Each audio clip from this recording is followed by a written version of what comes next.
Unapologetically Funny. Let's go!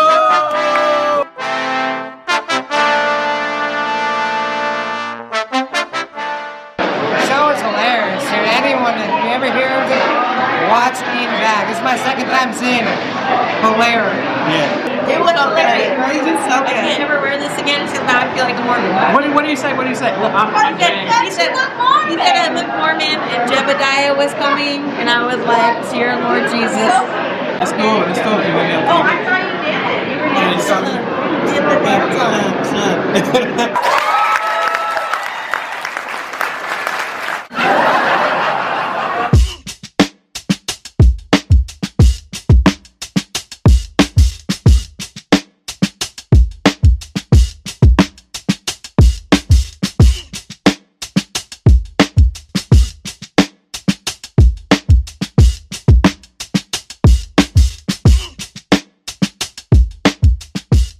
Welcome to another episode of Unapologetically Funny, the Roadshow edition. We're in Tempe, Arizona. I'm your host, James Tomlin, and I'm with one of my favorite comics now, Mr. Ian Bagg. Hello, James. Hey, thanks for having me. I've been trying to get you to come on my show for a while, but you toured the world. You know, you were able to sneak in tonight. You're like, I might be able to, and I was like, I wonder if he's gonna make it. And then all of a sudden you're here, and I was like, fantastic. You're a busy man. So thanks for dropping by and seeing me. Likewise. I appreciate it. You started out in hockey. I started playing hockey when I was a young child, maybe 5 years old, and it didn't turn out for me. So here now I do stand-up fighting many years later. Yeah. Were you a bruiser? I was. Yeah, I used to love to fight. Now I don't like being punched in the face. You know?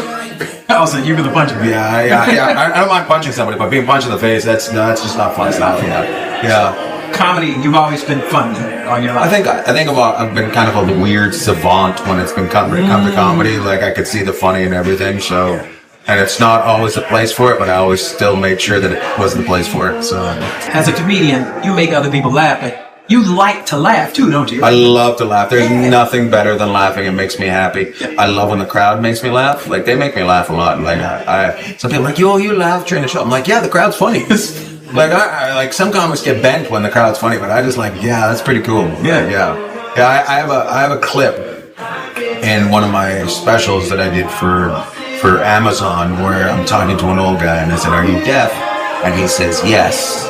And I put it online because it's fucking hilarious. And people are like, he got you so bad. I'm like, yeah, that's why I put it out there. He was funny. It was fantastic. There's no he got you in comedy. There is just laughter. That's all it is. There's no, it's not like team against team. It's like, it's everybody. You know, we're all together. So. I appreciate that. I think that, so you know this, been in the comedy thing for many years. Couple to 27. Yeah.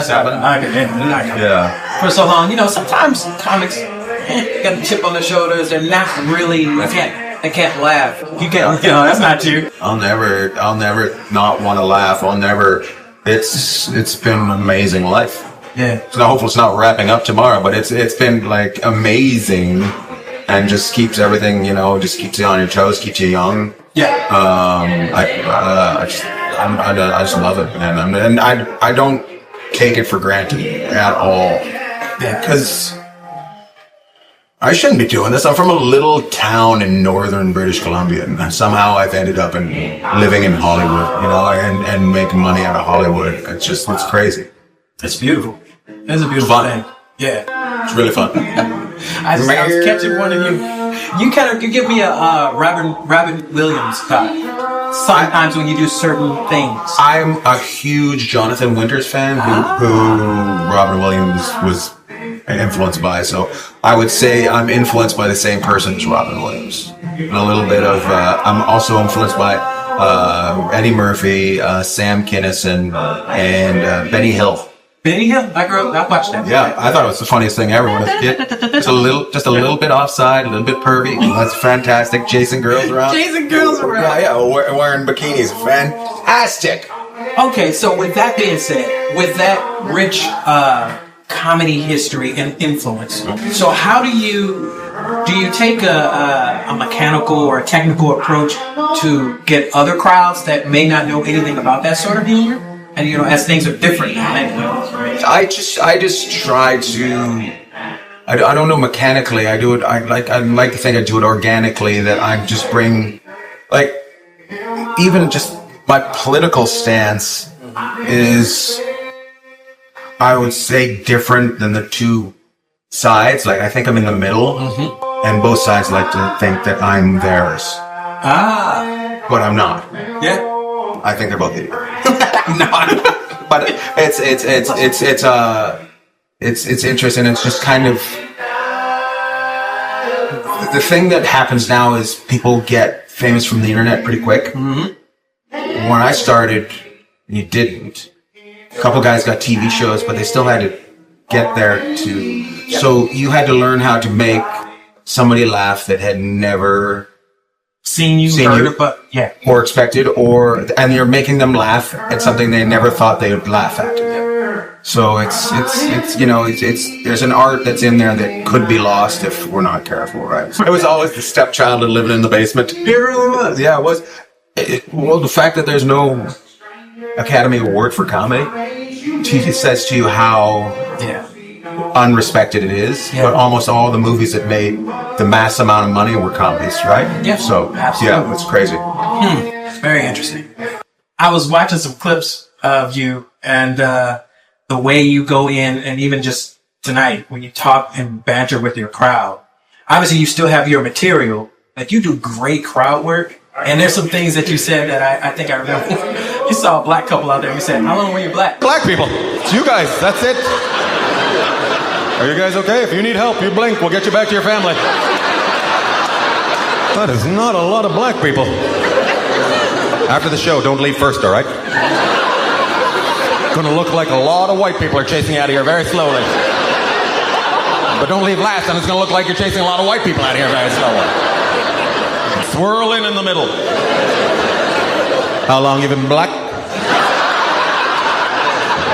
I love that. That's kind of my thing isn't to hurt somebody's feelings. No, it's to make them laugh, right? So here's another thing about the internet that's changed. You have to figure out where the edge is, right? Because as a comedian, you're trying to get as close to the edge without going off. Right. Well, how do you get that close? By going off. Right? That's it. So if it's put online and and people are all fired up about it, they don't get you're still working it out. Right? You gotta learn how to walk that edge. Yeah. And when they get mad at comics and stuff, I'm like, no, that's the deal. Like, we gotta figure out where the edge is by going off the edge. It's not that we're trying to hurt somebody's feelings or trying to be insensitive. We're trying to find the funny. Yeah. And you want the funny to be lame, or do you want it to be hilarious? The only way hilarious is over the edge, right? Absolutely. And to bring her back just a step. So well said. I love it. There's so many. For my book, Ian Bagg and How to Do Things Right. There it is. Should write one if you don't have it already. That's funny. No, I think stand-up is a very personal thing. I think you can't tell another comedian how to do stand-up. True. They have to learn it on their own. Yeah. Everybody's different. Yeah. There's always going to be some guys that are paint by numbers that figure out by learning it by watching other people. That's fine.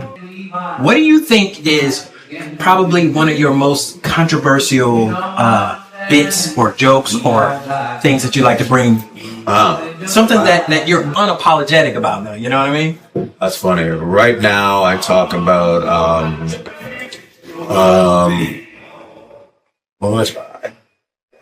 so many in there. There's so many. I just don't think there's anything I don't think there's anything in there that's like that. Okay. But I think everything's like that. Does that make sense? No, I get it. So it's not like I don't go out. I don't go out to go do that. Right? I go out to find the funny. Yeah. And sometimes the funny is on an edge, right? As we talked about before. So yeah, I don't think there's really me trying to. Well, yeah, and maybe it's something that you just realize. You look back, like I said, I was looking at some of your clips. The one I said wasn't even super edgy, but it was hilarious to me. Right. Because they were like the only ones that he was like, choose how you go out. Don't go out first. Don't go out last. I think there's like that is. I know I've done the bit It's like there's only a certain amount of black people at the show. I'll say, and I'm talking to them. I'll say, after the show, don't leave first. Because it's going to look like we're chasing you out of here very slowly. But don't leave last because it look like you're chasing us out of here very slowly. Swirl in like a blizzard. Yes. To me, that's genius. I think it's fun. Because if you think about two or three people chasing a whole... Yeah. I think for the most part, comedians too, when we say something that's very edgy, we say it because we think it's ridiculous that anybody would think like that. Yep. So, so when you're mad at the comedian, you're actually mad at yourself because you actually believe that. Oh man, but it's messed up, right? And so we're almost done. Just doing a little interview. Almost done. We're gonna keep that in. I think it's good. Yeah. It came in. It told us to get out. Yeah, I like it. Yeah, I just find the crowds aren't. Some people say to me, the crowds are more sensitive. They're not. They've always been this sensitive. It's just you're able to see them with the internet now. Yeah. There's like stand-up has never been this in people's face before. Yeah. It's so popular. Like I put a ton of shit online. I know other guys do. People are seeing it all. People that have never been to a comedy show are now seeing stand-up and thinking they're experts at it. Oh. And the problem with that is clubs used to be a speakeasy. So the crowd that was there was the judge and jury. Yeah. They found out. So now you got this extra two layers that think they're the judge and jury. Yeah. They're not, right? So that's why I think you got to be smart with what you put online. So I agree. Yeah. And do you keep people from filming at your shows? We film ours. So you just do we film it, yeah. I don't want them to. Yeah, because you might be It's for working me. on something Yeah, it's special. for me to put out, but we come up with technology that's never really going to be controlled, right? That's facts. So you're gonna it's just one of those things that somebody's probably going to record you. Yeah. But also back in the day, guys used to do like record concerts, right? They take in for recorders. Yep. You record And there would be these bootleg of all these bands, right? And sometimes comedians. But now it's just there's also a visual with it. So do you have plans for movies, TV shows, or? I plan to continue growing my YouTube channel to where I can produce my own stuff. Yeah, man. Produce my own movies, produce my own TV shows, produce my other comics, help like along that way. Because since I've learned how to do social media at a certain point, and it's still growing, I got a lot of growth to go. All the gatekeepers have been taken away from my career. So I want to help people figure out how to take the gatekeepers out of their career. So there's writers and people in the scenes that I want to help them. So yeah. I love that. That's kind of what I like to do too. I'm self-made myself.